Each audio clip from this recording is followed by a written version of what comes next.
ఏమి కనపరచమని పరిశుద్ధాత్మ దేవుడు చెబుతున్నాడు? ఆసక్తిని కనపరచాలి. అంటే ఇది వరకు కనపరిచినాడంటే అంతకుముందు వాళ్ళకి ఏముంది? ఆసక్తి ఉంది. అదే ఇదివరకు కనపరిచిన దాన్ని మరలా ఏం చేయాలా? మరలా కనపరచాలి. ప్రెజెంట్ కూడా ఉండాలి. అంటే గతంలో ఆసక్తి ఉంచారు హెబ్రీలో సంఘం. ప్రస్తుతం కూడా అదే ఆసక్తి ఉండాలి. తర్వాత ఎప్పటిదాకా ఉండాలి ఈ ఆసక్తి? తుదమట్టుకు అంటే చివరి వరకు, అంటే ప్రభు వచ్చేదాకా లేదా మనం యాత్ర ముగించేదాకా ఈ ఆసక్తి అంతవరకు కూడా ఉండాలి. హెబ్రీలో సంఘము మరి దాదాపు అది మొదటి శతాబ్దంలో, క్రీస్తు శకం మొదటి శతాబ్దము 64 నుండి 68 ఆ సంవత్సరాల్లో ఈ పత్రిక రాయబడింది. అపోస్తలుడైన పౌలు రాస్తూ వచ్చాడు.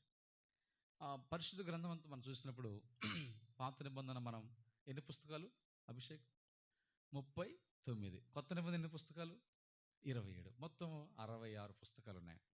ఇప్పుడు మనము ఈ కొత్త నిబంధనలో 27 పుస్తకాల్లో పత్రికలు ఎన్ని ఉన్నాయి అంటే పౌలు గారు రాసిన పత్రికలు 14 ఉన్నాయి. మిగిలిన అంటే మొత్తం పత్రికలు ఎన్ని వస్తున్నాయంటే 21 పత్రికలు వస్తాయి. పౌలు గారు 14 రాశాడు. పేతురు 2 పత్రికలు రాశాడు. యోహాను గారు 3 పత్రికలు రాశారు. యోధా ఓ పత్రిక, యాకోబు ఓ పత్రిక. కాబట్టి ఇప్పుడు మొత్తము 21 పత్రికలు ఉన్నాయి మన కొత్త నిబంధనలో. ఇంకా ఎన్ని పుస్తకాలు ఉన్నాయంటే మిగిలిన 6 పుస్తకాలు ఉన్నాయి. 21 ప్లస్ 6 27.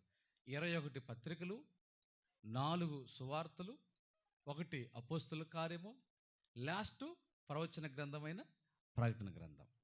అది అంటే 21 పత్రికలు, 4 సువార్తలు, ఆ తర్వాత మనకి అపోస్తలుల కార్యం, ప్రకటన గ్రంథం.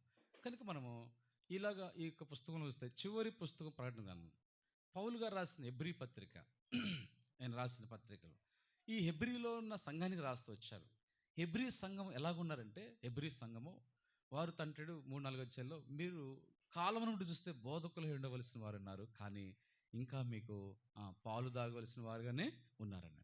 అంటే హెబ్రీ సంఘము వారు ప్రభు విషయం ఇంకా ఎరగని వారుగా ఉన్నారు. తర్వాత ఆరంభంలో వాళ్ళు బాగా ఆసక్తి ఉంది, ఇంకా ఆసక్తి అనేది ఇప్పుడు కూడా ఉండాలని, అది తుదముట్టు ఉండాలని పరిశుద్ధాత్మ దేవుడు పౌలు గారి ద్వారా సెలవిస్తున్నాడు.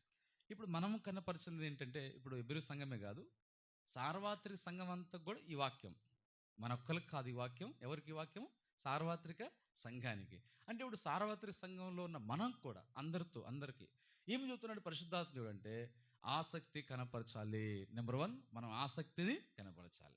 ఈ ఆసక్తి మనము గతంలో కనపరిచాం, మంచిది. అందుకే అక్కడ ఉన్నాడు, మీరు పూర్వదినంలో కనపరిచిన, అంతకుముందు ఆ దినాల్లో కనపరిచిన ఆసక్తి ఇక ముందుకును లేదా తుదమట్టుకు అంటే చివరి వరకు కూడా ఏం చేయాలంట? దినం మొక్కది ఆసక్తి చివరి వరకు ఉండాలి కదా. ఈ ఆసక్తి చివరి దాకా ఉండాలి. కానీ మనం చూస్తే కొంతమందికి ఆరంభంలో ఆసక్తి ఉంటుంది, కొంతమందికి ఇప్పుడు కూడా ఉంటుంది.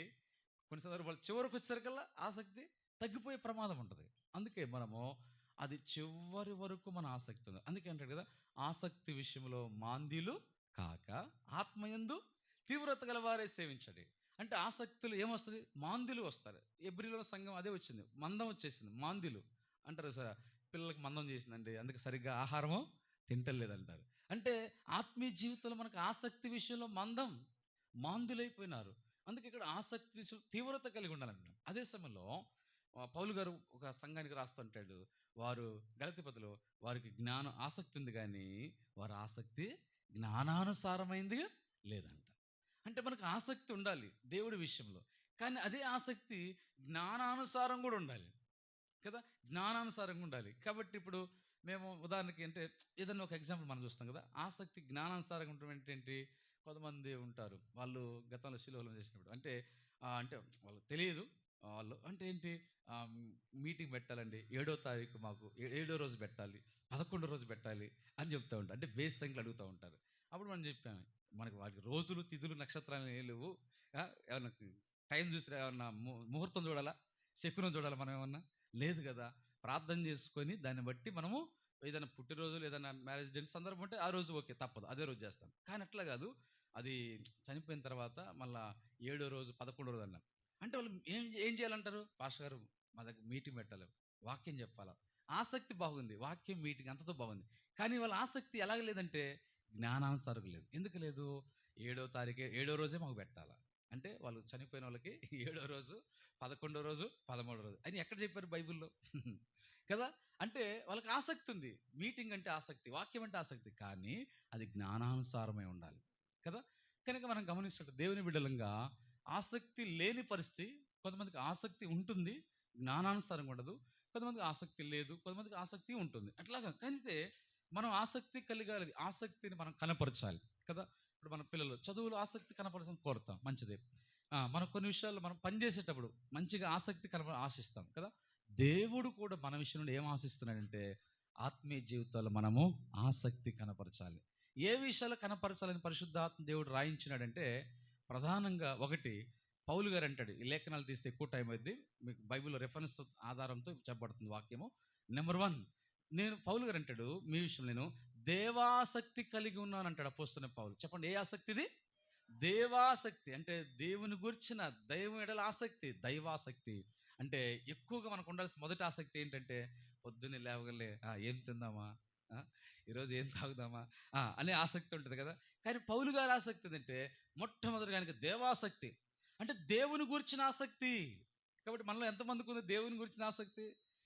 దేవునికి లేవగానే దేవుని స్తుతించాలి, దేవుని ఆరాధించాలి, దేవుని ప్రార్థించాలి, ఆ దేవునికి ప్రార్థన చేయాలి, దేవునితో మాట్లాడాలని ఎంతమందికి ఆసక్తి ఉంటుంది?